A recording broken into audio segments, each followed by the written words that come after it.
नमस्कार दोस्तों, आप देख रहे हैं मेरा YouTube channel clear your concept और मैं हूं मुकेश कुमार सिंह। दोस्तों, मैं उम्मीद करता हूं आप स्वस्थ होंगे, मस्त होंगे और अपने बोर्ड परीक्षा की तैयारी में जुटे होंगे। दोस्तों, आपकी परीक्षा की तैयारी को और बेहतर बनाने के लिए मैं आपके लिए लाया हूँ बोर्ड की परीक्षा में पूछने वाला बहुत ही महत्वपूर्ण टॉपिक, वो है 1929 की आर्थिक महामंदी। दोस्तों, आज के इस सेशन में हम जानेंगे आर्थिक महामंदी क्या थी और आर्थिक महामंदी के कारण क्या थे। दोस्तों, टॉपिक शुरू करने से पहले मैं आपसे कहना चाहूँगा, प्लीज़ यदि आपको मेरी मेहनत अच्छी लगे, मेरा परिश्रम सफल लगे, तो आप प्लीज़ मेरे चैनल को सब्सक्राइब करें, लाइक करें और शेयर करें। तो शुरू करते हैं टॉपिक। आर्थिक महामंदी को जानने से पहले हम जानेंगे कि मंदी क्या होती है। मंदी का शाब्दिक अर्थ है मंद पड़ जाना, यानी सुस्त पड़ जाना, धीमे हो जाना, गति का कम हो जाना मंदी है। लेकिन हम यहाँ बात कर रहे हैं आर्थिक महामंदी की, आर्थिक मंदी की बात कर रहे हैं। तो आर्थिक मंदी क्या होती है, इसे जानते हैं। आर्थिक मंदी के दौरान बाजार में वस्तुओं की भरमार होती है, लेकिन खरीदने वाला कोई नहीं होता। उत्पादों की आपूर्ति अधिक व मांग कम होने लगती है, जिससे आर्थिक वृद्धि रुक जाती है और बेरोजगारी फैल जाती है। यानी जो आर्थिक मंदी की हम बात कर रहे हैं वो व्यापार आर्थिक क्रियाओं से जुड़ा हुआ है। इस परिस्थिति में जब उत्पादन ज़्यादा हो जाता है, वस्तुओं की भरमार हो जाती है, जिसके वजह से कीमतें घटने लगती हैं। कीमतें घटने से तमाम अन्य नकारात्मक चीज़ें पैदा होने लगती हैं, जिससे आर्थिक जो क्रियाएं हैं वो मंद पड़ने लगती हैं, धीमे पड़ने लगती हैं, और हम कहते हैं ये आर्थिक मंदी की शुरुआत होने लगी। आर्थिक मंदी का एक प्रमुख प्रतिफल है कि इससे बेरोजगारी फैल जाती है, उत्पादन ठप हो जाता है, कारखाने बंद हो जाते हैं। तो यह एक ऐसी अवस्था है जो आर्थिक वृद्धि को कुंद कर देती है। तो हम आज ये जानेंगे सन 1929 की आर्थिक मंदी, जो महामंदी कही जाती है। यानी जो मंदी तेजी तो एक सामान्य चीज़ है जो कि अर्थव्यवस्था में लगी रहती है, लेकिन इस मंदी के बारे में जो ऐसी मंदी है जो पूरी दुनिया को इसने प्रभावित किया, जो कि जिसकी शुरुआत अमेरिका से मानी जाती है, और इस मंदी के कारण पूरी दुनिया की अर्थव्यवस्था प्रभावित हुई, उसको संकट के दिन देखने पड़े। तो आइए जानते हैं उस मंदी के कारण क्या थे। आर्थिक मंदी जो सन 1929 की आर्थिक मंदी है, यानी इसलिए कह रहे हैं क्योंकि इस मंदी की स्पष्ट शुरुआत, स्पष्ट घोषणा सन 1929 में कह सकते हैं हुई थी। तो कारण क्या थे? पहला कारण है अति उत्पादन की समस्या। जैसा कि अभी हमने आर्थिक मंदी की परिभाषा में देखा, आर्थिक मंदी कब शुरू होती है? जब वस्तुओं की भरमार होती है, यानी आपूर्ति ज़्यादा हो जाती है। तो कुछ ऐसी ही परिस्थिति उस वक्त भी उत्पन्न हुई। इस परिस्थिति की शुरुआत प्रथम विश्व युद्ध के साथ हुआ। प्रथम विश्व युद्ध जो 1914 से 1918 के बीच चला गया। उस समय जब यूरोपीय शक्तियाँ आपस में लड़ रही थी, यूरोपीय जो शक्तियाँ थी उनकी उपनिवेश थे वो आपस में लड़ रहे थे। तो ऐसे समय में अमेरिका जो शुरुआत में विश्व युद्ध में शामिल नहीं हुआ, और जापान, उनके यहाँ नए नए कारखाने खोले गए जो कि युद्ध या युद्धरत देशों की ज़रूरतों को पूरा कर रहे थे।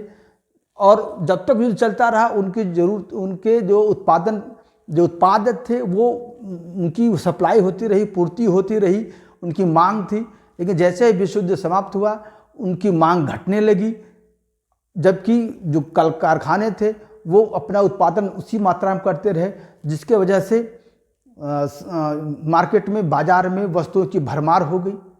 दूसरी चीज़ जो देखते हैं वो है जो उपज, कृषि उपज थी उसकी भरमार, उसकी अति उत्पादकता, अति उत्पादन। फिर वही बात, जिस प्रकार से औद्योगिक वस्तुओं की मांग थी विश्व युद्ध के दौरान, उसी प्रकार से विश्व युद्ध के दौरान जो कृषिगत वस्तुएं थी, उपज थी, उसकी भी कीमतें बहुत बढ़ गई थी, जिसकी वजह से अमेरिका, ऑस्ट्रेलिया, एशियाई देशों में भी कृषि की पैदावार बढ़ा दी गई थी, पैदावार बढ़ गई थी, क्योंकि अच्छी कीमतें मिल रही थी।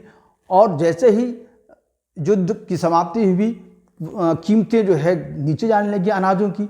अब किसान या काश्तकार अपनी आय को बरकरार रखने के लिए उन्होंने और ज़्यादा उपज की और ज़्यादा उत्पादन किया, ताकि उनकी आय जो है बरकरार रहे। लेकिन अधिक उत्पादन की वजह से उसकी कीमतें और ज़्यादा गिरने लगीं और अनाज सड़ने लगा। तो ये अति उत्पादन ने आर्थिक महामंदी का प्लेटफॉर्म तय कर दिया या उसकी शुरुआत की। अब दूसरा जो प्रमुख कारण है वो है युद्धकालीन कर्ज। इसने भी उतनी ही महत्वपूर्ण भूमिका निभाई।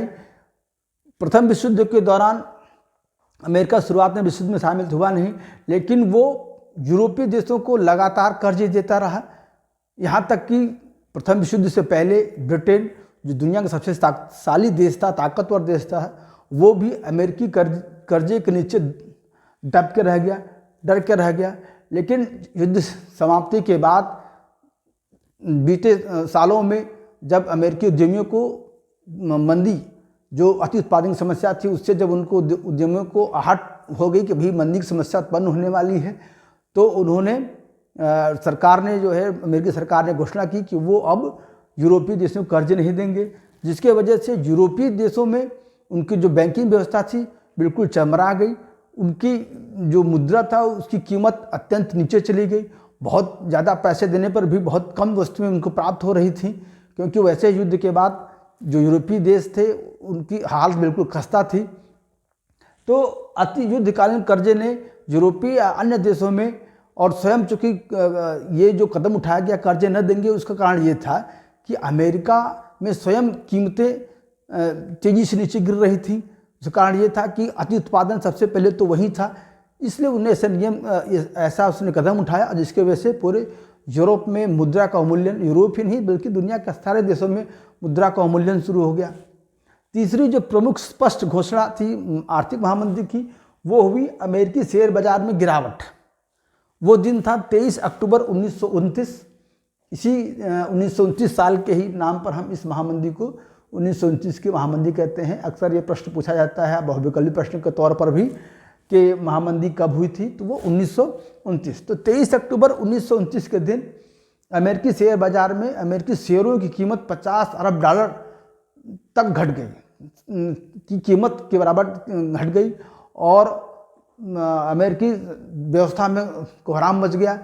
जो तमाम कोशिश, फिर उसके बाद उद्यमियों ने, सरकार ने भी कोशिश की कि शेयर बाजार जो कीमतें शेयरों के ऊपर जाएं, लेकिन नवंबर माह में वो और ज़्यादा नीचे गई, जिसकी वजह से अमेरिकी उद्यमियों का, जो निवेशकों का पैसा था शेयर मार्केट में, वो डूब गया। उनकी हालत खस्ता हो गई, वो दिवालिया हो गए, उनकी कंपनियां बंद हो गई। अब उद्यमी अगर दिवालिया हो जाए तो बैंक कहाँ से बच सकता है? अमेरिकी बैंक, बहुत बड़ी संख्या में बैंक जो है वो दिवालिया हो गए। इससे अमेरिकी अर्थव्यवस्था पूरी तरह से चरमरा गई। अब इसके बाद अमेरिकी सरकार ने ऐसे कदम उठाए जिसने विश्वव्यापी मंदी को विश्वव्यापी बना दिया, या मंदी को चारों तरफ और फैला दिया। जिसमें उनका एक महत्वपूर्ण कदम था, वो चौथा कारण था उच्च सीमा शुल्क। अब अपने अर्थव्यवस्था को सुधारने के लिए अमेरिकी सरकार ने विदेश से जो उनका आयात होता था, उन आयात पर उन्होंने सीमा शुल्क को, जो सीमा शुल्क था उससे दुगना कर दिया, जिसके वजह से वैश्विक व्यापार को गहरा धक्का लगा। वैश्विक व्यापार जो था वो प्रभावित हुआ, और एक जो चक्र चला, जिसकी शुरुआत अमेरिका से हुई, वो धीरे धीरे एक एक करके पूरे दुनिया में फैल गई। इस प्रकार से इस घटना जिसने पूरी दुनिया की अर्थव्यवस्था और व्यापार को प्रभावित किया, उसको हम जो है आर्थिक महामंदी का नाम देते हैं।